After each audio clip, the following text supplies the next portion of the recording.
Mtu mmoja aliyetambuliwa kwa majina ya Shaban Hamisi Pepo, mkazi wa Charambe Mchikichini B jijini Dar es Salaam, ameuawa na wananchi wenye hasira kali kwa kuchoma moto katika eneo la Mikocheni Victoria baada ya kukutwa akitumia cheti cha Jeshi la Ulinzi la Wananchi wa Tanzania kufanyia uhalifu.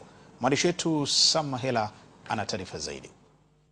Kwa hatimaye nilipofika pale, jambo la kwanza ambalo waliniuliza, wakaniambia, bwana, hivi una habari kama nguo za mabaka zimekatazwa kwenye vyombo vya habari? Nikasema hapana, hilo swala mimi silifahamu, na kama ninalifahamu basi naomba mnisamee. Kwa hatimaye wakanionyesha kitambulisho cha jeshi ambacho kinaonyesha ni wanajeshi. Huyu sura inakuja hivi kana alimpora Kinondoni pale mwanangu bajaji. Sasa kwambiaje? Wao hapa walinikamata siku hiyo, walikuwa wawili. Baada ya kunikamata mimi, nilichokifanya mimi bale niliacha bajaji naondoka peke yake yani. Bajaji haijapatikana mpaka leo. Mpaka leo bajaji haijapatikana yani. Baadhi ya mashuhuda wa tukio hilo wamehoji namna walivyofanikiwa kupata cheti cha eneo nyeti kama jeshi na kukitumia kutapeli watu katika maeneo ya jiji la Dar es Salaam. Wana target, mimi naona target yao hizo nguo za jeshi. Na mimi nilikuwa nataka nizungumzie kuhusiana na hizo nguo za jeshi hizo. Hizo nguo za jeshi inakuaje kwamba labda mitumbani mbona zipo? Basi mitumbani nani anaruhusu kuja mitumbani?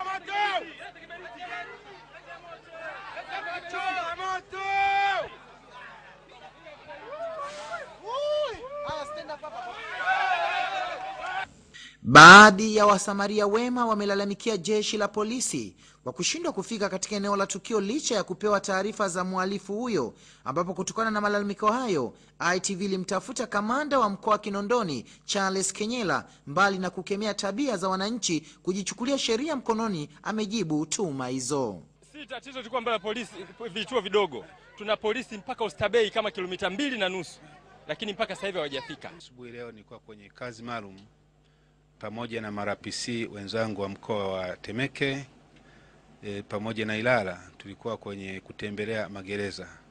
Kwa tangu asubuhi mida hii ndio tunarudi saa 8 hii. Kwa hiyo hakuna kitu ambacho nakifahamu so far. Katika tukio lingine, baada ya mtumiwa huyo kuchomwa moto, tukio lingine lilizuka tena baada ya kudaiwa baadhi ya vijana kuiba sare za moja ya kampuni ya ulinzi katika eneo hilo.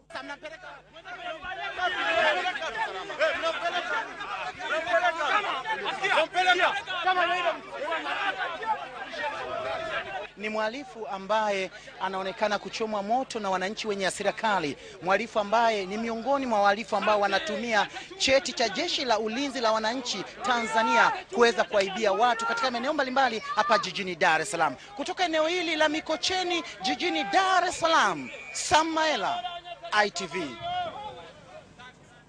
Na mtazamaji wetu, msisahau kuendelea kuchangia swali letu la kipima joto lilohoji: wawekezaji wanaobainika kukwepa kodi, je, wafilisiwe? Wawekezaji wanaobainika kukwepa kodi, je, wafilisiwe?